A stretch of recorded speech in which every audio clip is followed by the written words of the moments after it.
कल से ही leftist liberal gang के राजकुमार हमसे पढ़ती है, जिसको गालियों की भरमार। मोहम्मद जुबैर को एक एनजीओ प्रियो ने नोबेल शांति पुरस्कार के लिए नॉमिनेट किया है। वाह वाह वाह वाह। जुबैर के साथ साथ उसके मौसेरे भाई प्रतीक सिन्हा को भी नॉमिनेट किया गया है। दोस्तों, इस खबर ने कलयुग की सारी असुरी सेना को इतना खुश कर दिया है कि बस पूछिए मत।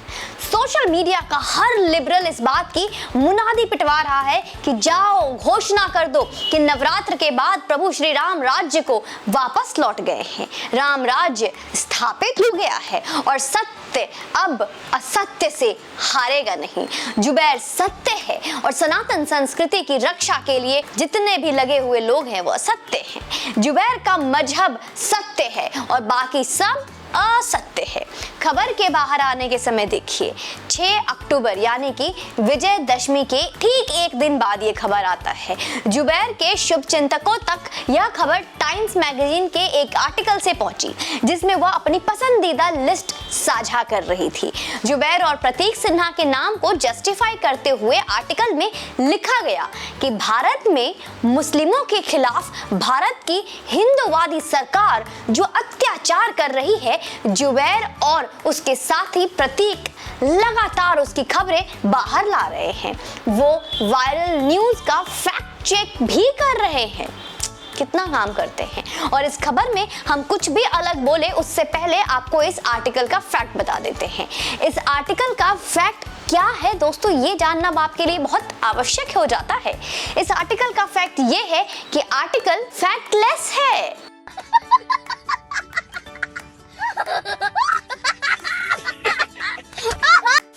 जी हाँ, अब आप कहेंगे कि इस आर्टिकल का बेस क्या है, जानना तो जरूरी है ना।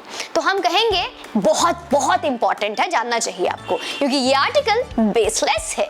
वाह, हम ऐसा इसलिए कहेंगे क्योंकि अल्फ्रेड नोबेल के सम्मान में दिए जाने वाला नोबेल पुरस्कार की चयन प्रक्रिया अत्यंत ही गोपनीय होती है। और यह बात मैं खुद से नहीं कह रही हूँ, बल्कि नोबेल पुरस्कार देने वाली कमेटी की वेबसाइट कहती है। दोस्तों, अब आप देखिए, वो लिखती है गोपनीयता की ये लिगेसी वो 50 वर्ष से मेंटेन कर रहे हैं। ये तो हो गया इस खबर का एक फैक्ट चेक। अब आते हैं इस खबर से जो प्रोपेगेंडा किया गया उस पर हम जरा बात कर लें, प्रकाश डाल लें।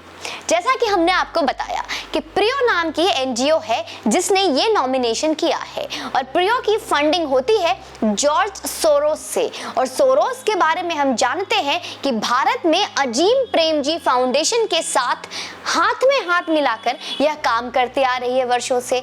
प्रियो ने ना सिर्फ जुबैर और प्रतीक को शॉर्टलिस्ट किया है, बल्कि हर्ष मंदार को भी किया है। और एक इंटरेस्टिंग बात आपको मैं ये भी बताती चलूं कि ये तीनों अजीम प्रेमजी फाउंडेशन से फंड पाते हैं।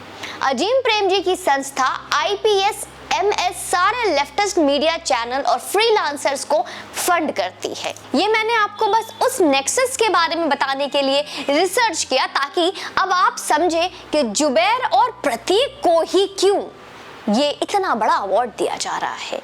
लेकिन वैसे देखिए, इससे होने वाला कुछ है नहीं। लेकिन टाइम्स के अनुसार नोबेल प्राइज पाने वाले प्रतीक और जुबैर अब दुल्हा भले न बने, लेकिन उसके फूफा मौसा से कुर्ते तो सिलवा ही लिए हैं। अब तर्क ये देंगे कि नोबेल मिला या ना मिला, नॉमिनेट तो हुआ ना भैया। जुबैर वही है जिसने नुपुर शर्मा द्वारा कहे गए एक विवादास्पद एक्सट्रैक्ट फॉर्म ए होली बुक को खाड़ी देशों में पहुंचाया और उसके नाम पर कन्हैया कुमार से लेकर उमेश कोल्हे की हत्या करवाई। ये तो महज एक वाकया है। देश के खिलाफ सैकड़ों षड्यंत्रों में अपनी प्रत्यक्ष और अप्रत्यक्ष भागीदारी सुनिश्चित करवाने वाला जुबैर आज भारत सरकार की तरफ से भी नोबेल का दावेदार होते अगर देश में कांग्रेस की सरकार होती तो। फिर भी हमें बिल्कुल भी आश्चर्य नहीं होता। और मैं ऐसा इसलिए कह रही हूं क्योंकि कश्मीर घाटी में हिंदुओं का नरसंहार करने वाली टीम का कप्तान भी कांग्रेस के राज में शांति दूत बनकर फैसिलिटेट हो चुका है। ये आप सबको पता है। ये उस अंतरराष्ट्रीय प्रोपेगेंडा का भी पार्ट है दोस्तों, जिसमें जुबैर जैसा दीमक देश को खोखला भी करेंगे और ढूंढकर निकाले जाने पर रोना भी रोएंगे कि देखो इस आदमी को नोबेल के लिए नॉमिनेट भी किया जाता है और भारत मुस्लिमों के लिए इंटॉलरेंट हो गया है। रवीश कुमार की छाती और बरखा दत्त की मुस्कान एक बिलांग ज्यादा चौड़ी हो गई है और इस खबर के बाद कितना खुश हो रहे हैं जैसे उन्हीं के कोई खानदान का हो। हमारी तरफ जुबैर तक बस एक संदेश पहुंचा देना, ये खबर तो निहायत ही झूठी है, लेकिन अगर सच्ची भी होती और तुम नॉमिनेशन तो छोड़ो लेकर भी आ जाते ना, तो हम आपसे यही कहते कि जो राम का नहीं वो, जी हाँ, हमारे काम का नहीं। क्या समझे दोस्तों? आप इस वीडियो को शेयर कर दें, कमेंट सेक्शन में अपना ओपिनियन खुलेआम लिखें। बिल्कुल आप स्वतंत्र देश के स्वतंत्र नागरिक हैं, अपनी स्वतंत्रता का पूरी तरीके से उपयोग करें। वीडियो को शेयर करके, लाइक का बटन दबाकर और कमेंट में तो अपना सुझाव और प्यारे प्यारे लिखते ही हैं। और चैनल पे यूं ही बने रहें। देश हित में, राष्ट्र हित में हमारे लिए आप जो भी सपोर्ट करेंगे वो हमारे लिए आपका हर अनुदान महत्वपूर्ण होगा। अपना प्यार और सहयोग यूं ही बरसाते रहें। जय हिंद, वंदे मातरम।